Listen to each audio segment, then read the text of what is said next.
محترم پوښتنه کړې ده، وایي که یو څوک د عذر یا د ضعف په وجه سره روژه نشي نیولی نو د هغه فدیه څومره ده؟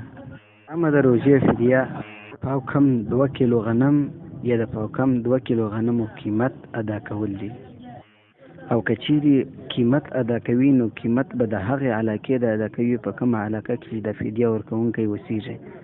فتاوای عالمگیری اول جلد 207 صفحه او همدارقم فتاوای شامیه 2 جلد 428 صفحه.